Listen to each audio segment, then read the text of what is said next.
Buenos días, Ecomundo. Ojalá 4RD. Jueves 14 de enero del 2016. Los mercados siguen afectados por las reducciones en el mercado petrolero y todo el nerviosismo que las caídas de las bolsas en China y la ralentización que han pronosticado estimaciones del Banco Mundial, del Fondo Monetario y de algunas instituciones internacionales y de algunos índices,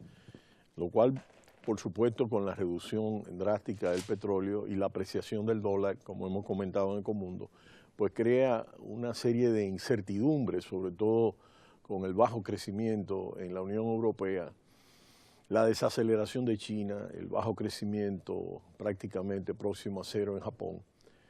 y el crecimiento de la economía norteamericana, que aunque es el punto luminoso de la economía mundial, no deja de ser un proceso de tímida recuperación, como destaca el informe Beige, puesto a circular ayer por la Reserva Federal y que posteriormente comentaremos. Al mismo tiempo, el comercio exterior, de acuerdo a datos servidos en el día de ayer,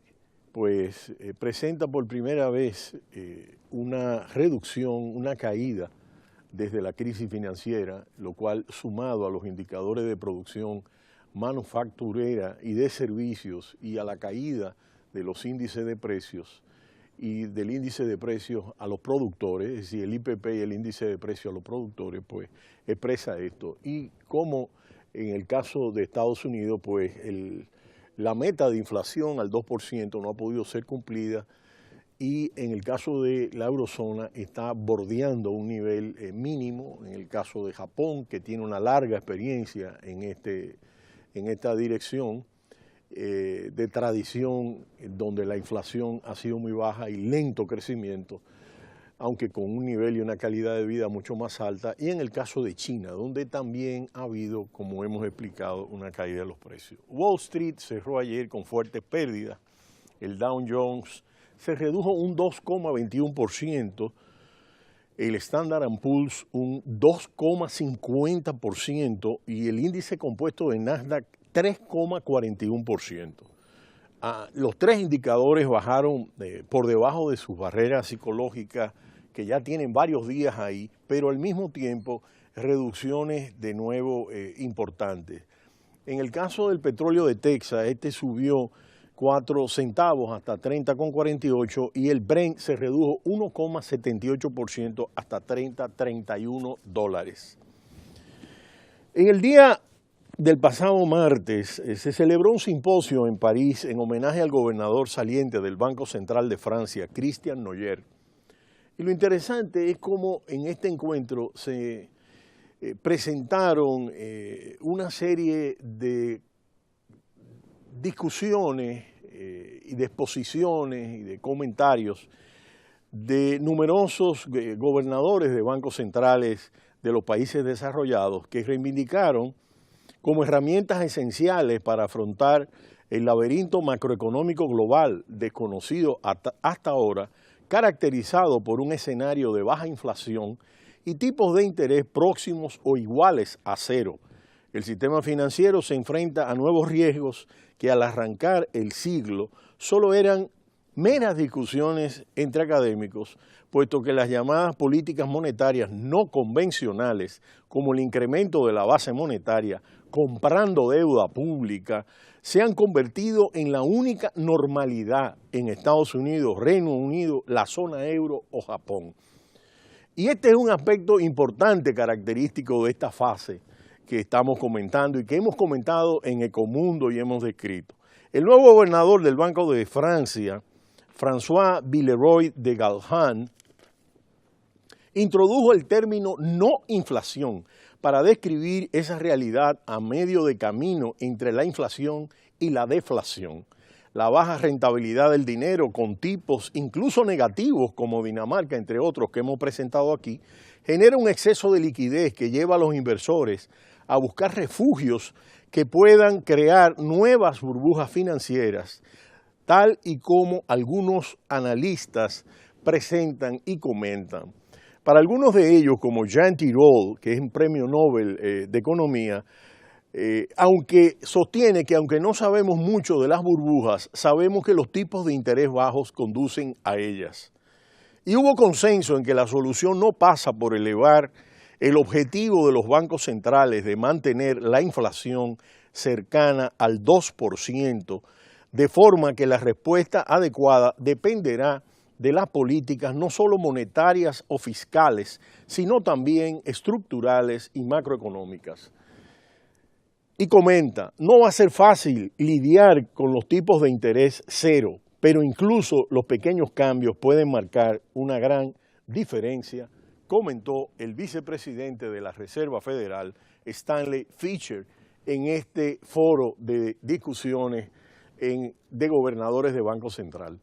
Y es importante porque justamente el tema no es solo las políticas monetarias y fiscales, sino las políticas estructurales y macroeconómicas. Es decir, que hay que atacar por el lado de la demanda y también por el lado de la oferta. Y esto implica que hay que ir a la economía real y no solamente a la economía monetaria. Y se ha seguido ante la preocupación de lo que podría ser burbuja financiera ante estos bajísimos tipos de interés,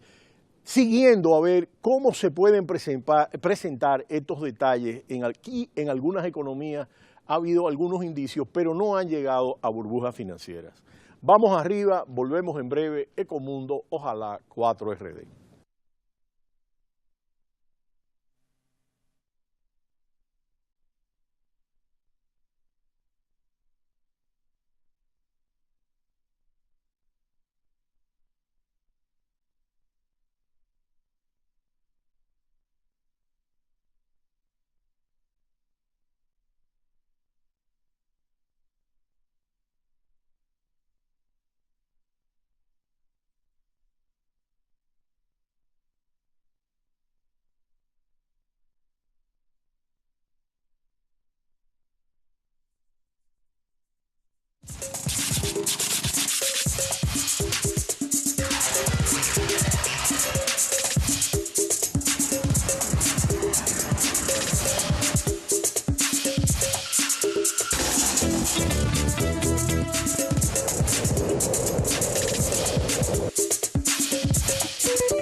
Es decir, lo que hemos estado viendo es todo este apoyo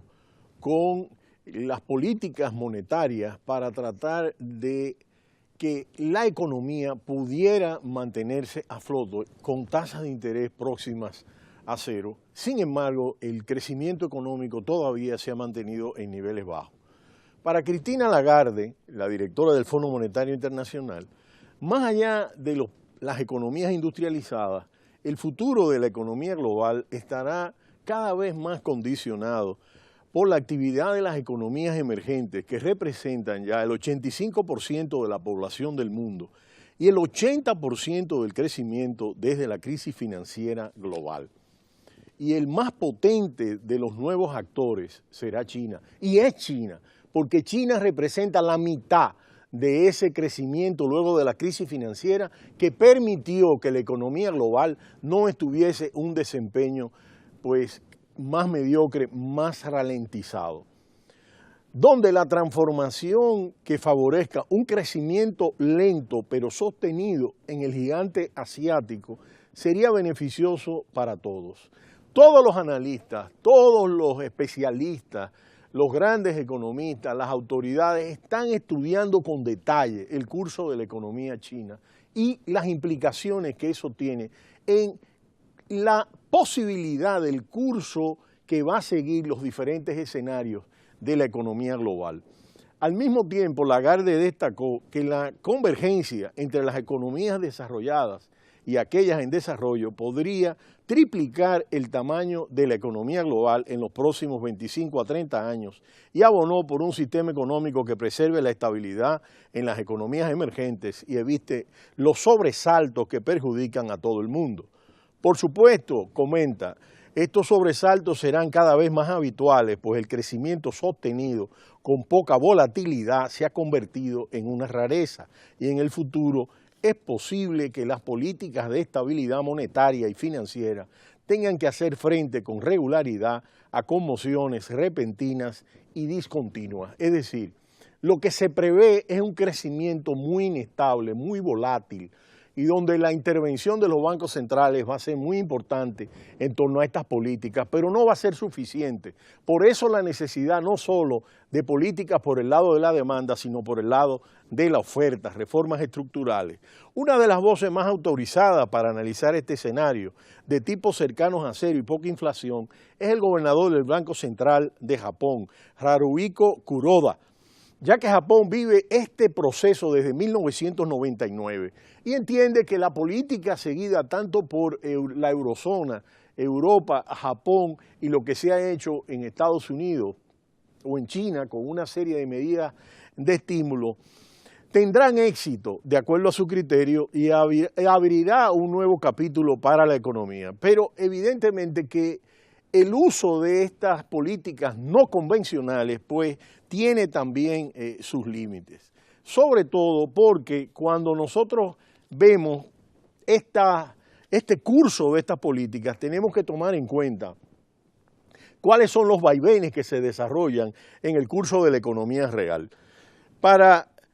el gobernador del Banco Central de México, Agustín Carstens, la coordinación entre los bancos centrales es deseable, pero se debe estar preparado para que cada uno actúe independientemente. No obstante, es interesante contrastar que al mismo tiempo, como dice Cristina Lagarde, pide que la Reserva Federal normalice su política monetaria de forma gradual, atendiendo solo a evidencias claras, establece, sobre el aumento de los precios y de los salarios. Y es que la apreciación de la divisa estadounidense debería esperar a que el Banco Central Europeo y el Banco Central de Japón prosigan con sus políticas de expansión cuantitativas para poder en este momento impulsar el crecimiento de estas economías y evitar que la apreciación del dólar y toda esta competitividad y guerra de divisas pueda ser un factor que aumente las vulnerabilidades de las economías como la eurozona y Japón y China, que también cuando la Reserva Federal iba a aumentar los tipos de interés, pidió que hubiera mucha prudencia dentro de este aumento. Ya hemos visto que de 4 subidas se está hablando de 2 para el 2016. Y en particular en los sectores expuestos al dólar, como las economías emergentes. Al mismo tiempo que destacó que la crisis de la caída de las materias primas y del petróleo, que se ha abaratado en un 70% desde mediados del 2014, es una realidad que podría prolongarse durante un periodo sostenido.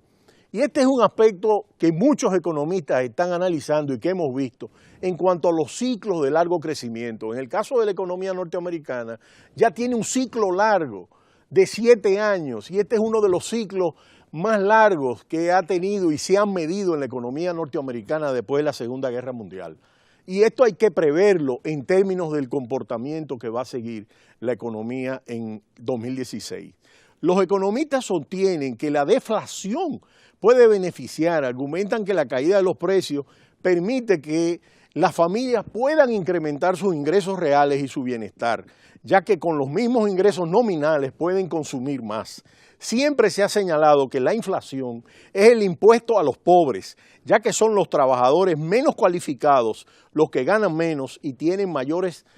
barreras para negociar sus salarios al alza. Por tanto, una inflación supone una caída de los salarios reales de las familias más desfavorecidas, mientras que los trabajadores mejor remunerados pueden sortearla mediante la negociación al alza del salario o vía inversión en productos financieros que no están al alcance de las masas trabajadoras. De esta manera, al bajar los precios del petróleo, los ingresos reales ajustados por la inflación de los hogares deben ser incrementados porque no han de gastar tanto en combustible y otros productos. Y estos precios inferiores del petróleo facilitan la vida no la complican en los hogares muy endeudados en los Estados Unidos, por ejemplo, o en la periferia de la zona euro. Así pues, se debe considerar que unos menores precios al consumo son una buena señal. Pero hay un aspecto importante,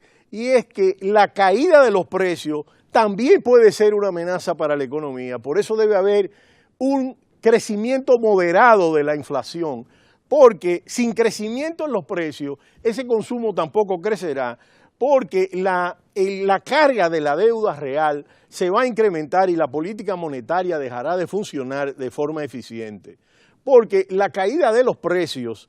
restringe el consumo y la inversión. La ausencia de inflación reduce la propensión al consumo y sobre todo, especialmente a la inversión en forma de capital fijo, ya que los empresarios decidirán aplazar las inversiones